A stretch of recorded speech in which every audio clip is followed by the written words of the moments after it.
panga mtunzi tiende pamozi tonse a Zambia mtima umozi chikondi chatu palibe kusiana ndife amozi tieni tipange ziko latu.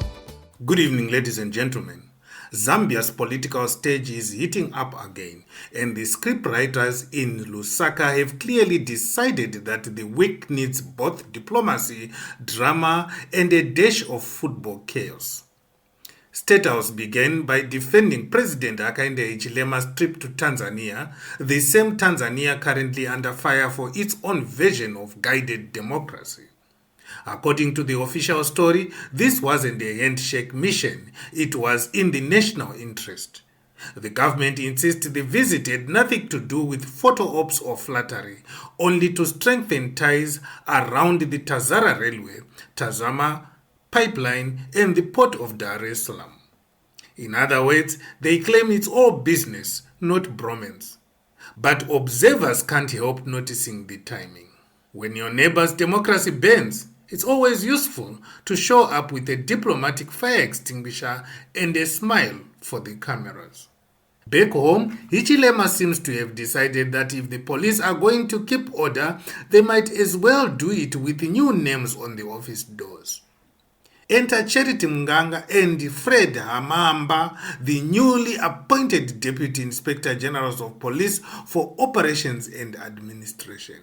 Their job? To keep the streets calm, the rank and file loyal, and the opposition guessing. Hichilema called it a noble calling. Translation: fresh faces, same buttons, hopefully fewer scandals. Alongside them came new appointees in the civil service. A reshuffle that says, if the system won't perform, reboot it. But while the president was making appointments, one man in parliament was making headlines. Nkana MP Binwell Mpundu got a 30-day suspension for using language that apparently didn't pass the honorable test. Instead of apologizing, he treated the suspension like a midterm holiday. He cheerfully announced that he would use the time to visit his people because, as he put it, Parliament doesn't define him. In other words, Binwell might be the first MP in history to throw a party after being punished. It's a reminder that in Zambia, defiance is more popular than diplomacy. Meanwhile, in the realm of energy, where power doesn't just mean politics, the Zambezi River Authority has allocated 30 billion cubic meters of water for 2026 power generation shared equally between Zambia and Zimbabwe. Officials are celebrating this as a sign of careful planning and cross-border cooperation. Yet anyone who has lived through Kariba's dry spells knows that water agreements in Southern Africa are about as stable as a power line in a thunderstorm. All it takes is one bad rainy season or one political argument over the dam to turn the lights back off. So yes, Zambia has 15 billion cubic meters on paper. Let's hope it's not just an IOU from the clouds. While the engineers were crunching water numbers, Mopani Copper Mines was busy draining something else: the patience of Nkana FC fans. After another string of embarrassing defeats, the company dissolved the entire executive committee of the club. 13 league titles apparently don't buy you immunity from bad performance. A new interim committee has been installed, and the mining giant promises reforms, fresh leadership, and even a campaign to rally 300,000 supporters by March 2026. It's a bold plan, because if there's one thing harder than managing a mine, it's managing angry football fans who have had enough of losing weekends. And speaking of football, the Chipolopolo have a new boss, Moses Sichone. The local legend takes over from Avram Grant, ending the foreign coach chapter and signaling a new era of Zambians for Zambia.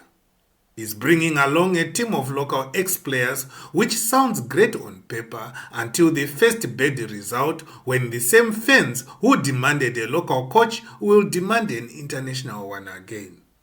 The first test comes soon in friendlies against South Africa and Burundi, and the entire nation will be watching to see if the team local can outsmart team imported.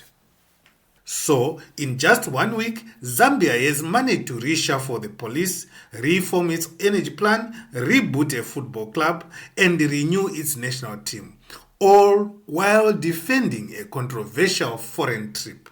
It's like the government and its institutions are in race to prove who can change the most without actually changing too much. Dar es Salaam to Lusaka, from Parliament to Kariba, and from Nkana Stadium to the National Dugout, one message rings clear: renewal is fashionable again.